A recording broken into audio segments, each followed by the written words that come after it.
What I want to do in this video is dive into the framework of it, why what I picked actually works, and how you can take those principles and apply it to maybe other fields or other areas to essentially craft an income that feeds your life, that helps you actually build the structure of the life that you want, instead of just, living to work. I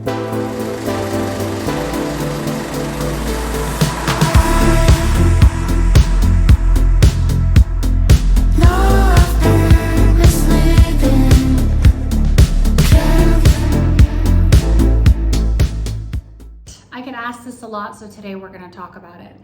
What does it take to actually build the lifestyle that I have? Now, for those of you who don't know, right now I currently spend my time between Italy and Albania. I'm an empty nester, my kids are grown, but there was a time when I was a single mother who was faced with the problem of, I got to figure out how to support my family as an early 20-something single mother, and I still want to be able to be present for them growing up. Because at the time I was told, well, get married again really quickly, or work, 2 jobs, and then essentially rush into a marriage that maybe I may or may not want to be in, or not be there for my kids to grow up. And I thought, no, I don't want to do that. I had initially envisioned myself staying home with my kids.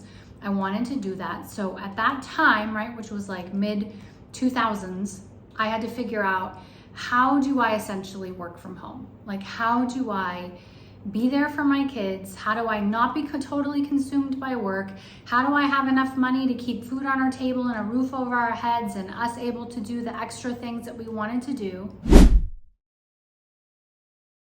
That became the problem to solve, and what ended up happening was I not only solved it at that time, but I solved it in a way that has repeated itself over and over again, either through my source of income or through other people that I have trained, and it has stayed workable, it has stayed consistent, and it has continued to produce the lifestyle that I've wanted it to produce. So what I want to do in this video is dive into the framework of it, why what I picked actually works, and how you can take those principles and apply it to maybe other fields or other areas to essentially craft an income that feeds your life, that helps you actually build the structure of the life that you want, instead of just, living to work. Okay, so here is what I needed at the time. I needed income, obviously. I needed stability, because I was a single mom, and I didn't have the luxury of trying things, failing. I didn't have the luxury of, I don't know where my money's gonna come from next month. I didn't have the luxury of, now I gotta be there with my kids when they're sick, and so now I've lost all of this income. Like, those were not luxuries that I had. I needed this thing to be very stable. I didn't have the luxury of, oh, this looks good right now because the economy is really good, but what happens in 6 months when it's not? I needed something solid. The other thing that I needed was time. I did not want a position that maybe it paid me really well, but I was never home.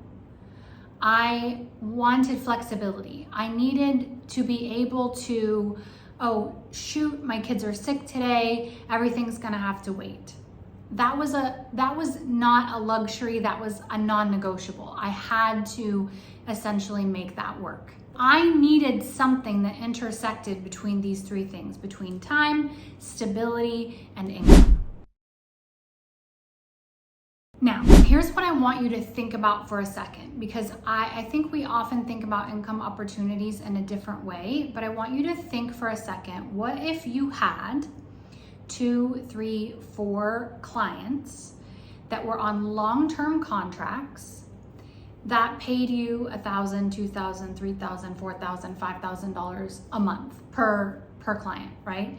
Now, this is for illustrative purposes. In the field that I'm in, the value of the contract can vary depending on the size of the client. And of course, for other fields, I can't really speak to that. But I just want you to envision the structure for a second. When you do that, you are able to focus on just a handful of clients. Long-term contracts give you stability. Long-term contracts allow you to go, okay, I know where my money is coming from next month, you know? And yeah, of course, it's possible that a client might end service on a contract or suddenly disappear. Those things can happen. They're not the common, but they can happen, which is why you have more than one client. Don't do what I did in the beginning and just have one. Have more than one so that you have different sources of income coming in and you have a long-term contract. So that solves stability. That solves income because you can do contracts for different services that are valued highly. You can have contracts that are $2,000, $3,000, $4,000 a month providing a valuable service.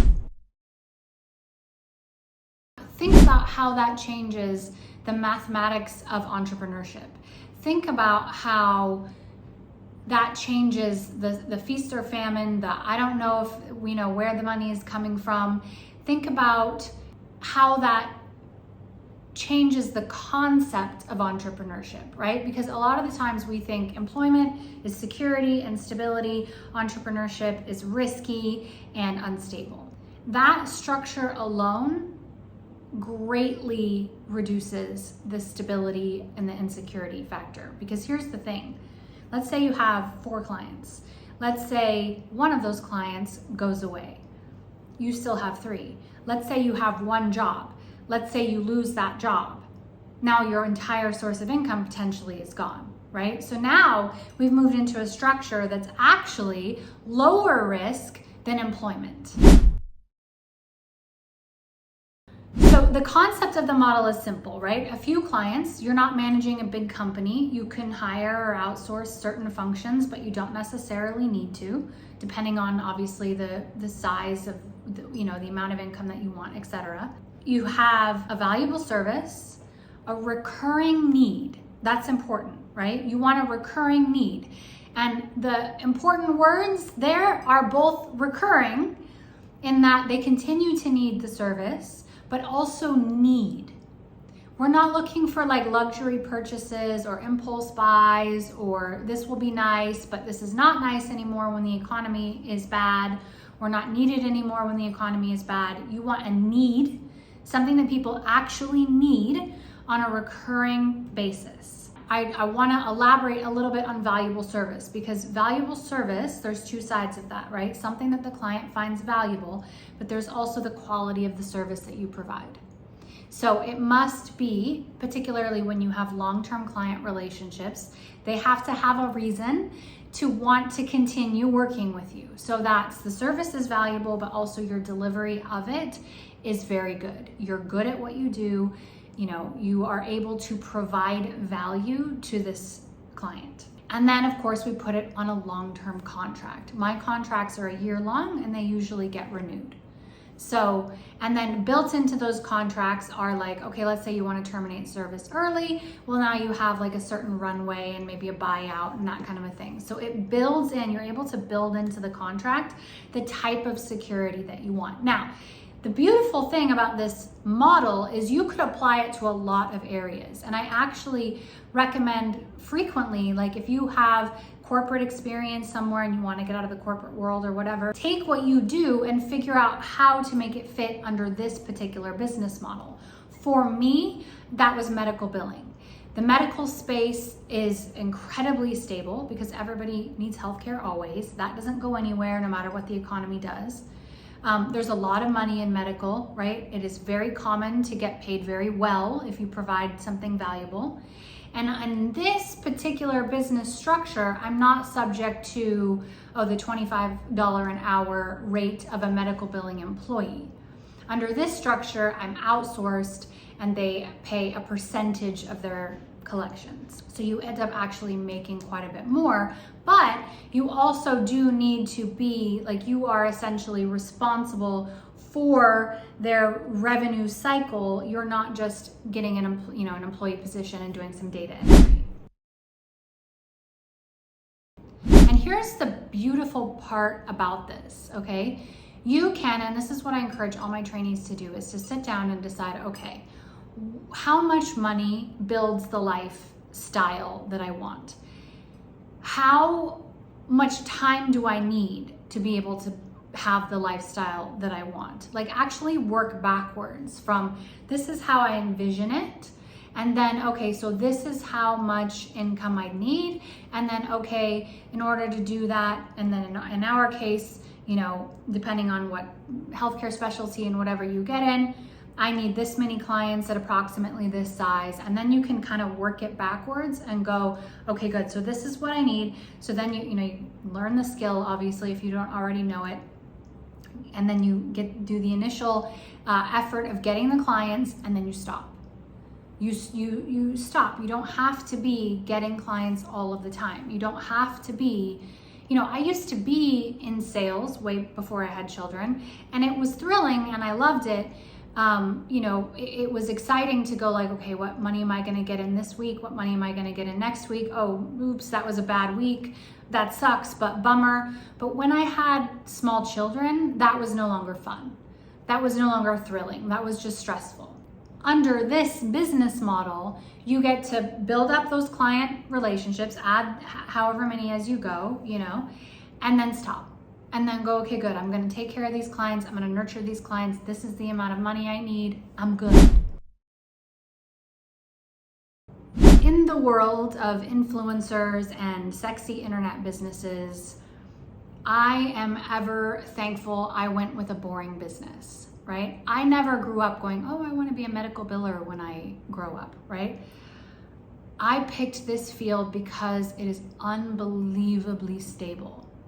And I was right. I was right in my estimation of its stability. What I didn't realize at that time was how valuable it would be to understand how healthcare revenue works. That skill alone has carried me well beyond just my initial business model. To understand how valuable that knowledge is in something as valuable as the American healthcare system. That's incredibly valuable. And the thing is that value continues to evolve and translate into the next things and the next evolutions and the next whatever, right? So healthcare and the way that healthcare gets paid and all of that evolves slowly, but it evolves. Right now we're in an AI evolution, right? But the core knowledge of this is how healthcare gets paid, this is how you protect the revenue of a healthcare office remains valuable. And we're going to talk about AI in just a second here. And I want to be very clear that I'm not recommending that you go get a job as a medical biller, okay? There is a very distinct difference between I'm an employee and I have my own business. And then a distinct difference between I have my own boutique business where I take very good care of a handful of clients, right? Because you can have a medical billing company where you hire a lot of people and you deal with, a lot of different offices, and that's fine. There's nothing wrong with that. I have trainees that are working towards that. Or you can stay on the boutique side where you just have your handful of clients and you take very good care of them, and that's it. Now, here's what the model itself allowed me to do. Right? The model itself all of a sudden allowed me to be home with my kids. And when they were really little, I used to get them in bed and then I would work late into the night. When they got a little bit older, they would go to school, I would work, and then I would be there when they got off the bus. It allowed me, and because in this field, you are paid for your expertise and not your time, right? Which is also the difference here between being an hourly employee and just being paid for the value that you provide. You are able to structure your day so that you're still providing all the value, but you don't have to clock in and clock out and get in a certain number of hours to make the money that you need to make. And on top of that, you're changing your mindset from, if I could just get in more hours, if I could do more shifts, if I could, then I'd have more money. Now your mindset becomes, okay, how much more value can I provide to different people, regardless of whether that actually takes me more time or not. A lot of the times it doesn't.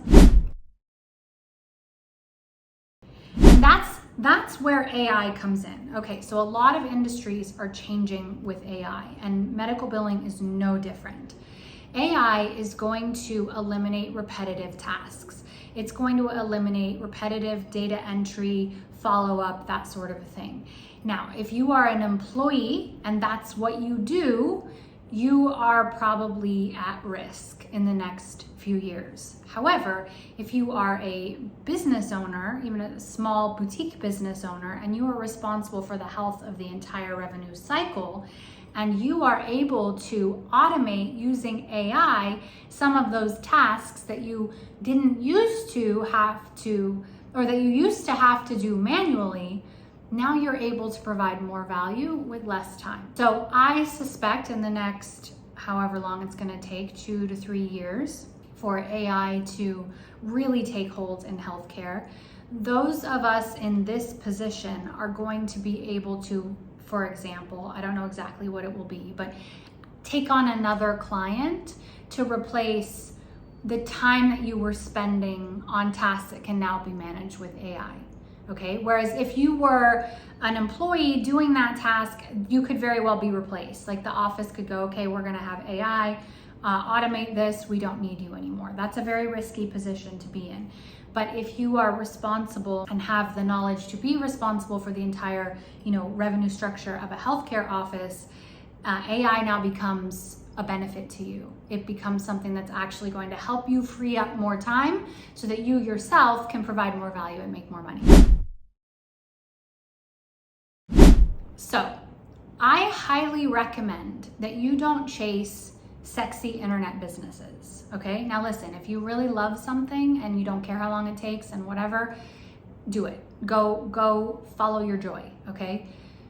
But if you just want stability, if you want something that is going to give you structure so that you can breathe, so that you can, that's just the engine that keeps your life intact so that you are able to do other things, whether that's raise kids or do, art or just have extra time, or maybe you want to travel or whatever. I really highly recommend just a boring business with really good economics, a really solid structure, good contracts, a service valuable enough that you can charge several $1,000s per month to deliver that service, and preferably in a field where they are accustomed to paying a lot of money for valuable services, which in healthcare revenue, they absolutely are.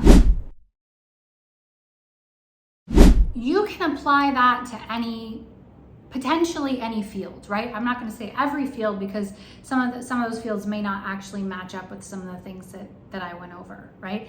But that is a solid structure where I would highly encourage you to take a look and go, okay, this expertise that I have, maybe there's a way to actually structure it so that I can do these on long-term contracts for a good amount of money, and just have a handful of clients and continue to provide value. It's worth a pivot. If you don't have that, it's worth investing in the knowledge and the skill to be able to do it, which is what I have been able to do with other people that wanted to have more time and more freedom and whatever. And the way that I do it and the way that I help others has been through medical billing, through healthcare revenues, through really understanding that field, because in that field, it's incredibly valuable, and it's incredibly valuable, and healthcare providers are not taught how to do it themselves. It is something they continually have to outsource to experts, to people who have been trained in it. So if you have questions on that training that I provide, you can message me. But the point of this video is pay attention to this business model. This business model does not rely on a lot of volume of sales. It does not rely on a massive social media following.